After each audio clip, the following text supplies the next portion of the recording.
Hello, welcome to Mechanical Engineering. Today in this video we are going to discuss the objective questions of material science. The first question, the metallic structure of the mild steel is? The answer is body centered cubic. So here you can see the BCC structure. So the 8 atoms are located at the corner and 1 atom is located at the center. So the metallic structure of the mild steel is body centered cubic. Next question. A reversible change in the atomic structure of the steel with corresponding change in the properties is known as? The answer is allotropic change. Okay, so the reversible change in the atomic structure of the steel with corresponding change in the properties is known as allotropic change. So here you can see the allotropes of the carbon. Okay, so the carbon can exist in form of graphite and in form of diamond also. So if you change the position of the atoms inside the crystal, then the carbon can exist in terms of in form of graphite, diamond, in form of sand. Okay, so that is nothing but the allotropy of the material. Next question. Isotropic material are those which have the same elastic properties in all direction. Okay, so the material which have elastic properties same in all direction, that material is known as isotropic material. Next question. Paramagnetic alpha iron changes to gamma iron at 910 degrees Celsius. So here in this diagram you can see at the bottom alpha iron, that is BCC structure, and it is changes to gamma iron, that is FCC structure at 910 degrees Celsius.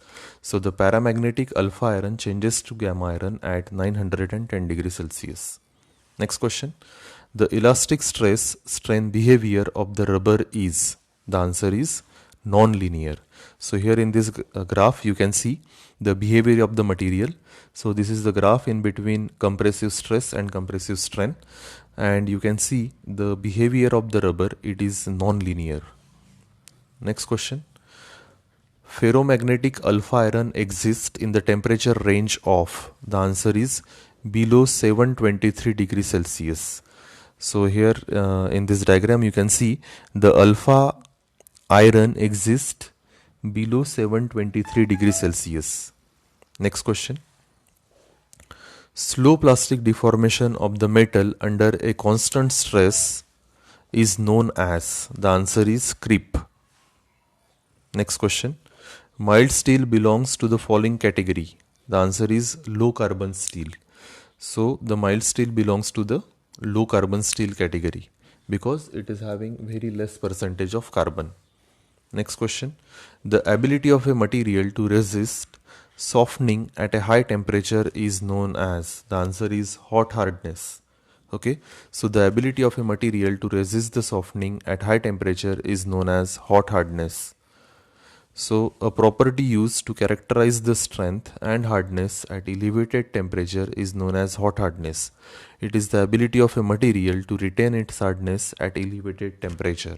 So here you can see the graph in between hardness and temperature, and you can see the hardness of ceramic, high alloy steel, high steel, then low carbon steel at different temperature. So the ability of a material to resist the softening at high temperature is known as hot hardness. Next question. In compression, a prism of a brittle material will break. The answer is by shearing along the oblique plane. So here you can see the compressive force is applied over the object, over the prism, and it is felt along a oblique plane, and that too by shearing. Next question. Malleability of the material can be defined as ability to undergo large permanent deformation in compression. Next question. Ductility of a material can be defined as ability to undergo large permanent deformation in tension. Okay, so the ductility is related with the tensile forces, whereas the malleability is related with the compressive forces. Next question.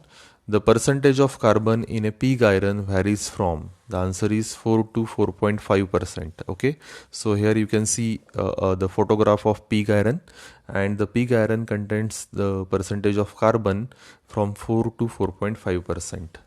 Next question. Pig iron is the name given to. The answer is product of blast furnace made by reduction of iron ore. So here you can see the blast furnace. So the iron ore, coke and limestone are added to the blast furnace, and then it is heated at a temperature of 1800 degrees Celsius. So the output of this blast furnace is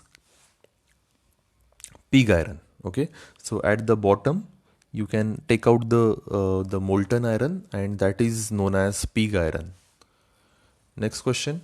The unique property of the cast iron is its, the answer is damping characteristics, and hence the cast iron is used for manufacturing the bed of the machine tool, because it absorbs the vibration that is produced during the machining. Okay, and that vibration is absorbed due to the damping characteristics. So the unique property of the cast iron is its high damping characteristics. So here you can see the damping characteristics of the various material. So the steel, then the cast iron with the spherical shape graphites, and the gray iron. Okay. Then next question. In gray cast iron, carbon is present in form of. The answer is flex. So here you can see the microstructure of the gray cast iron, and the carbon is present in form of flex. Next question. In nodular iron, graphite is in the form of. The answer is spheroids. So here you can see the nodular, the microstructure of the nodular iron, and the graphite is present in form of spheroids. Next question. Wrought iron is. The wrought iron is highly resistant to the corrosion. So the wrought iron is, here you can see the microstructure of the wrought iron. So the wrought iron is the purest form of the iron, and hence it is used for manufacturing the cranes, the hook of the crane. Okay, and it is highly resistant to the corrosion as it is the purest form of the iron. Next question. Sulfur in the pig iron tends to make it. The answer is hard. Okay, so the sulfur will make the pig iron hard. Next question. Iron is. So iron is ferromagnetic in nature. So the ferromagnetism is the basic mechanism by which a certain material, such as iron, form a permanent magnet or attracted to the magnet. So the iron is ferromagnetic in nature. Next question. Cast iron has. The answer is its elastic limit close to the ultimate breaking strength. Okay, as the cast iron is a brittle material, so its elastic limit is close to the ultimate breaking strength. Next question. White cast iron contains carbon in form of. The answer is cementite. So here you can see the microstructure of white cast iron. So it mainly consists of cementite, that is Fe3C, and perlite. Okay, so the white cast iron contains the carbon in form of cementite. Next question. Hardness of the steel depends on. The answer is the shape and distribution of the carbides in the iron. Okay, so the hardness of the steel depends on what? The shape and distribution of the carbides, because the carbide decides the hardness of the steel. The distribution and the shape of the carbide decides the hardness of the steel.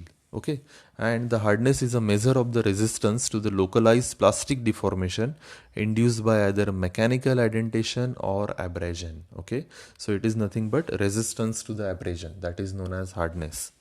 Next question. Corrosion resistance of the steel is increased by the addition of chromium and nickel. So we can improve the corrosion resistance of the steel by adding chromium and nickel. Next question. So here you can see the corrosion that is that happens over the pipe. Okay, and this can be avoided by adding chromium and nickel. Next question. In which of the following cases consideration of the creep is important? Okay, so the options are flywheel, then cast iron pipes, cycle chain, gas turbine blades. So the answer is gas turbine blades. Okay, so the creep is considered where the material is subjected to the repetitive stresses at high temperature, and gas turbine blades are subjected to the high temperature because the hot steam are impinged over the blade. Okay, and hence the creep is considered while designing the gas turbine blades. Next question. Eutectite steel contains following percentage of carbon. The answer is 0.80%. So here you can see the phase diagram, the temperature versus carbon percentage, and eutectic steel exists at 0.8% carbon. Next question. A cold chisel is made of. So here you can see the image of cold chisel, and it is made up of high carbon. Next question. Solder is an alloy of. So here you can see the solder wire. It is an alloy of tin and copper. Next question. Cyaniding is a process of. So here you can see the process, cyaniding process. So the cyaniding plant is there and the cyaniding material is there. So cyaniding is a process of adding carbon and nitrogen by heat treatment of the steel to increase its surface hardness. So this is a surface hardening process. Okay, so instead of increasing the hardness of entire material, we can increase its hardness over the surface. Okay, and the cyaniding is a process of adding carbon and nitrogen by the heat treatment of the steel to increase its surface hardness. Next question. Induction hardening is a process of. So here you can see the process of induction hardening, and it is a process of hardening surface of the workpiece to obtain hard and wear resistant surface. So like cyaniding, induction hardening is a process of surface hardening process. Next question. Weld decay is the phenomena found with. So the answer is stainless steel. So here you can see the weld decay that happens over the weld seam. So it is caused by the intergranular corrosion resultant in a loss of thickness. Okay, so the weld decay happens with the stainless steel, and it caused due to the intergranular corrosion. That means the corrosion happens inside the grain. Then carbon in iron is an example of. The answer is interstitial solid solution. So here you can see the image of interstitial solid solution. So the solvent atom is represented with the black color, whereas red color represents the solute atom, and the solute atom takes the interstitial position. Okay, so the carbon in iron is an example of interstitial solid solution. Next question. Brass, that is the alloy of copper and zinc, is an example of. The answer is substitutional solid solution. So here you can see the green color shows solvent metal atom, whereas the blue color shows solute atom, and the solvent atom is replaced by the solute atom, and hence it is known as substitutional solid solution. So brass is an example of substitutional solid solution. Next question. Vanadium in high speed steel. So here you can see the microstructure of the vanadium, and the vanadium in high speed steel forms a very hard carbide and thus increases the wear resistance. Next question. Amorphous material is one. So here you can see the crystalline material which is having regular arrangement, and the amorphous material which is not having any regular arrangement.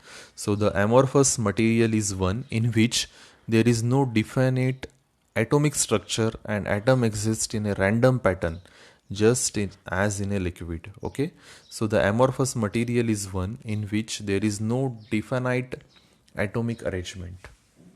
Next question. Dislocation in a material refers to the following type of defect.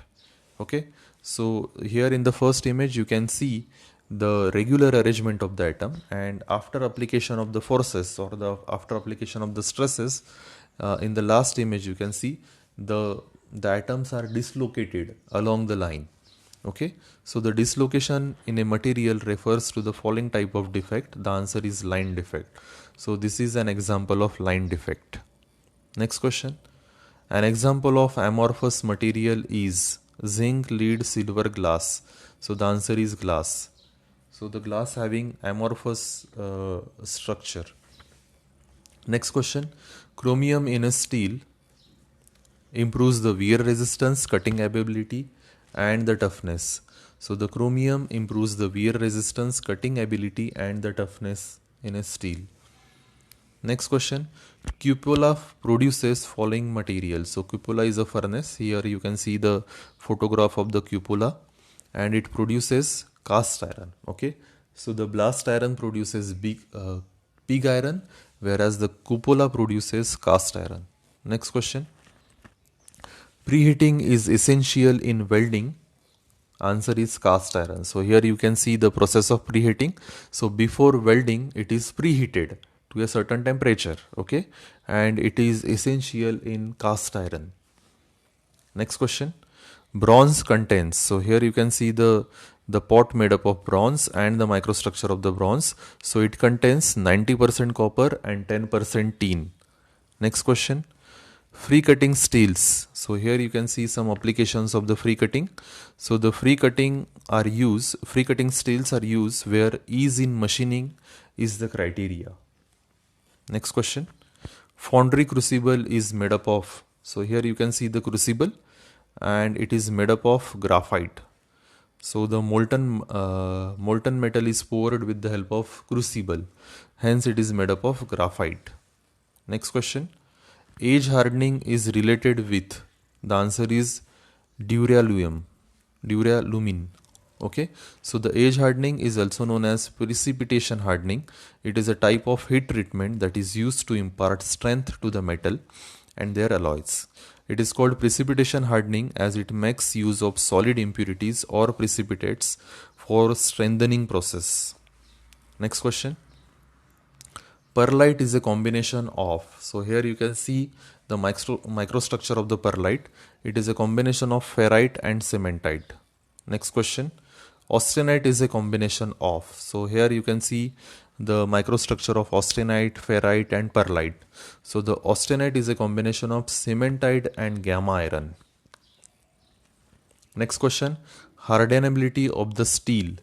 The answer is it is a property which determines the depth of the hardened zone induced by the quenching. So here you can see the sample. Okay, so the sample is heated inside the furnace to a certain temperature and then it is quenched, okay, from a lower end with the help of water. So and then its hardness is measured from the lower end and then the graph is plotted. So here you can see when the distance is very less, that means at the bottom end the hardness will be high, and as you travel from the bottom end to the upper end, the hardness will reduce gradually. Okay, so the hardenability of the steel is a property which determines the depth of the hardened zone induced by quenching. So it is the ability of the material to get hardened. Next question. Diamond has.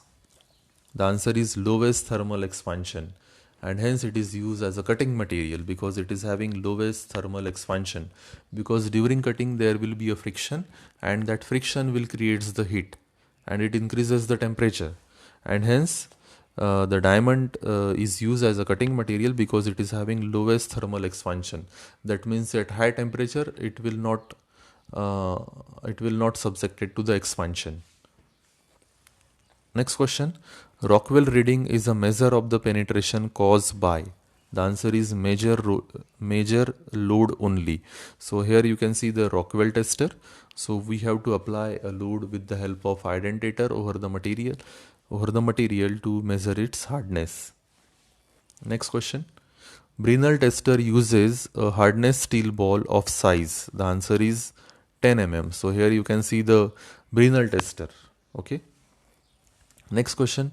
Charpy test is conducted to measure. So here you can see the image of Charpy test. Okay.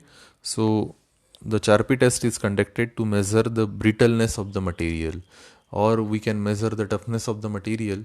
So we have to prepare the specimen according to the standard and then it is subjected to the load, and how much energy is absorbed by that material, that we have to measure during the Charpy test. Next question.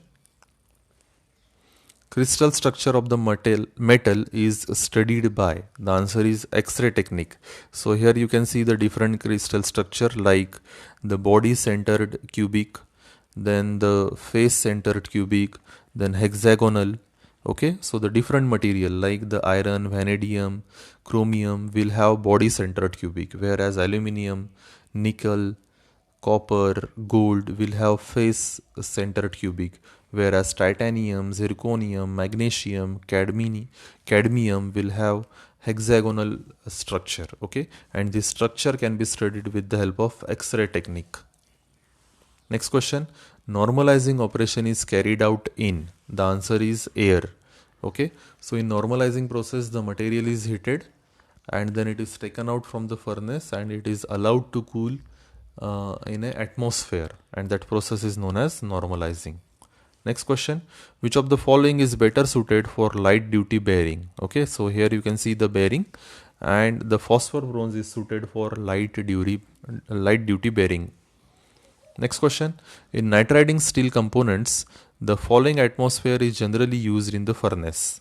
The answer is ammonia. Okay, so the nitriding is a heat treatment process that diffuses nitrogen into the surface of the metal to create a case hardened surface. Next question, the hardening of the machine tool guideways is usually done by? So here you can see the process of hardening. Okay, so the guideways are there, and the hardening of the machine tool guideways is usually done by flame hardening. So the flame is used for heating the material. Okay, so the hardening is done by flame hardening. Next question, the main purpose of the heat treatment of the steel is to change? The answer is mechanical properties. So the main purpose of the heat treatment of the steel is to change its mechanical properties. Next question, a small selected portion of the job can be hardened by? The answer is flame and induction hardening. Okay, in cyaniding or nitriding, you have to harden a complete surface, and suppose you want to harden a specific portion over the material, then that can be done with the help of flame or induction hardening. Next question, martensite is a structure obtained by? So here you can see the microstructure of martensite, which is very hard phase, and it is obtained by quenching the austenite and then heating in the range of 375 degrees Celsius to 660 degrees Celsius. Next question, the roller of the cycle chain are subjected to the following type of stress. So here you can see the roller of the chain, and it is subjected to the fatigue. So it is subjected to the repetitive stresses. Sometimes it is under compression, sometimes it is under tension. Hence it is subjected to the fatigue. Next question, which of the following is non-destructive test? Tensile test, radiography test, Charpy test, cupping test. Okay, so the answer is radiography test. So here you can see the radiography test. So in tensile test or in the Charpy and cupping test, the specimen get break. Okay, whereas in radiography test there will be no harm to your specimen. Next question, toughness of the material means? The answer is strength. Okay, so in material science and metallurgy, toughness is the ability of a material to absorb the energy and plastically deform without fracturing. So the toughness of the material is nothing but strength. Next question, which of the following metal can be easily drawn into the wire? The answer is copper. So as it is a ductile material, it can be easily drawn into the wire.